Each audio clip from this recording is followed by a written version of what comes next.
welcome to Bookies and Cookies. Today I'll be going over my Diverseathon TBR, and also I'll have a special little announcement at the end of the video if you don't mind watching around to the end, or I'll link the time code below if you'd like to skip to it. Diverseathon was created by Christina from Christina Marie / Lulu Fangirl, Monica from She Might Be Monica, Joce from Scribbles Reads, and Whitney from Witty Novels as a response to the 22-minute hate letter video to diversity that was posted on BookTube last week.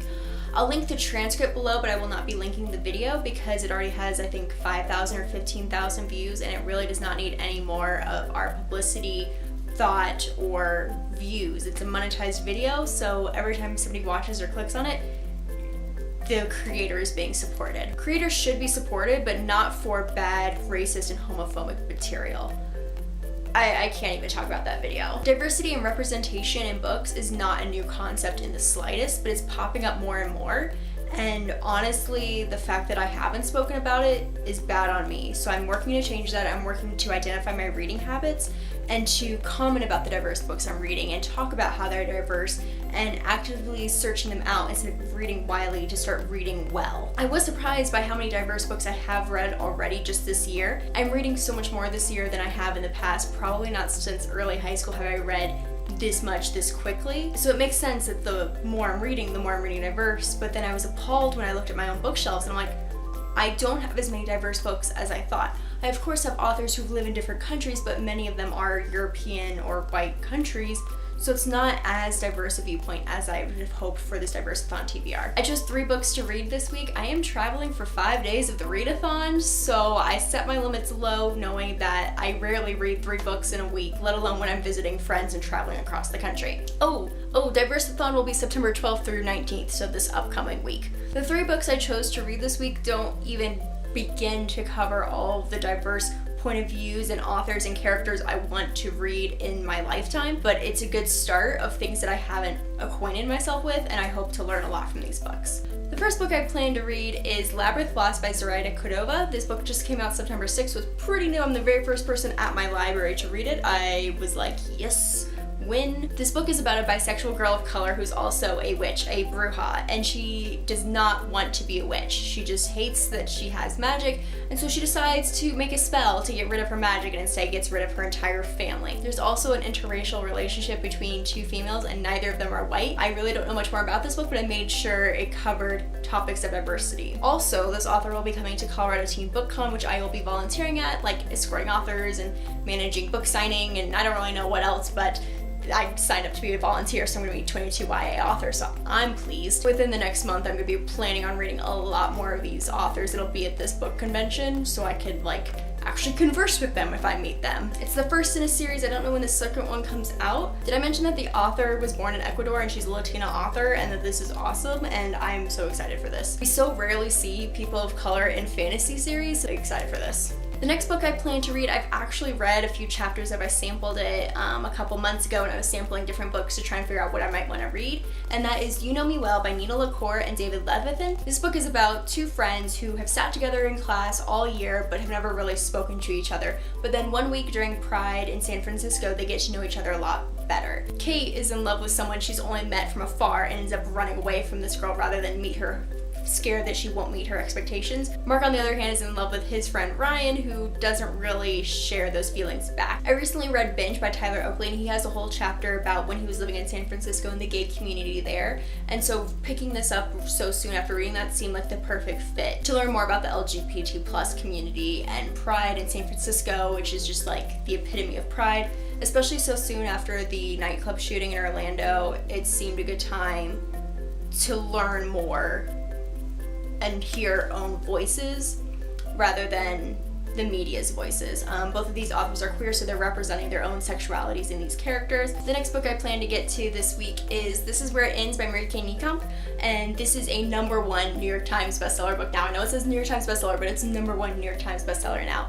This follows a school shooting through the entire hour from 4 different perspectives, and one of them is in a female-female relationship. The author herself is queer, so it's another own voices book, so all the books I'm getting are own voices of people representing their own sexuality or race in the books.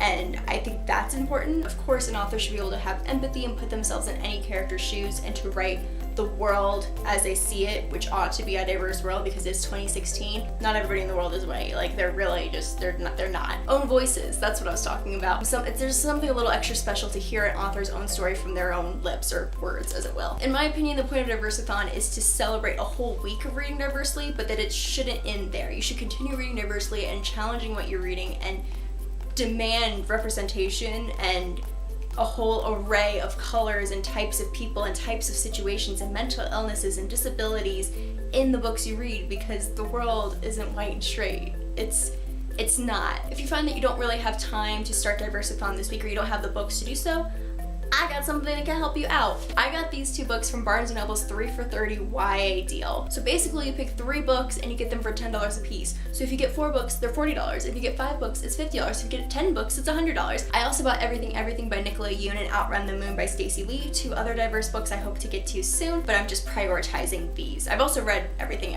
already, so I'm really just getting to Outrun the Moon. So that is going on until September 15th, and there are over 700 books to choose from. You can read diversely and you can read affordably. One of the books I'm reading for this week is from the library because I wasn't certain whether to buy it and it wasn't in the 3 for $30 deal, and I can't spend all the money on the books even though I want to, but I want to support own voices, and I'm going to continue to support own voices, and I want you all to hold me to that. So I will link below the thread that I made of the 30 books that I was able to find. There may be more that I'm not aware of from my limited knowledge of books. There's 700 books. I don't know everything about all 700 books. So hopefully that list can kind of help you if you want to purchase some books or maybe some other books that you've had your eye on.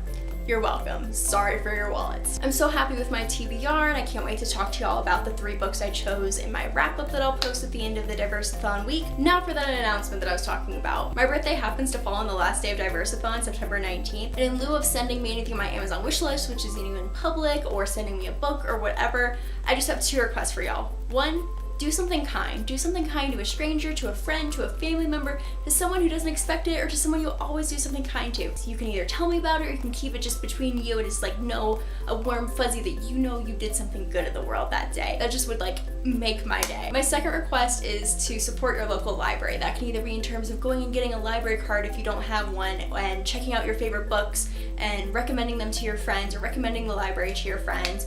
Or it could be a donation of books that you no longer want to have on your shelves or no longer read, if they have a used bookstore or a used program. And that helps support things like different programs, classes, improving technology, summer reading for the kids. Come on, summer reading for the kids. Libraries are nonprofit organizations, and some do receive funding from the government, but it's often really not enough. Either do a monetary donation instead if you want. Really, however you feel, I'll be making a donation to my library. Really, I would never ask you guys to do anything that I wouldn't be willing to do myself. Working in a library the past few months has really shown me how diverse my community is in a way that I hadn't been aware of before. Not just in skin color, but in circumstances and situations and in poverty and class levels, where some people oh, library's a nice thing to use, but for some people it's the only thing they can use. They can't afford to spend extra money on a book or a DVD or even internet access, and they have to come to the library to use the internet and the air conditioning there. It's really made me recognize my privilege and how I can help through my job the people in my own community who are in a different situation than I am. So I completely understand if libraries aren't your thing, but just know that for some people, they're the only thing they have. And that's really why I'm asking y'all to support your library in whatever way you can. Well, my name is Laura, this has been Bookies and Cookies. I love each and every one of you, and I hope you never forget it, that you are loved and that you are valued in this world. And remember to read diversely. Thanks guys, I'll be nice. I'm always nice.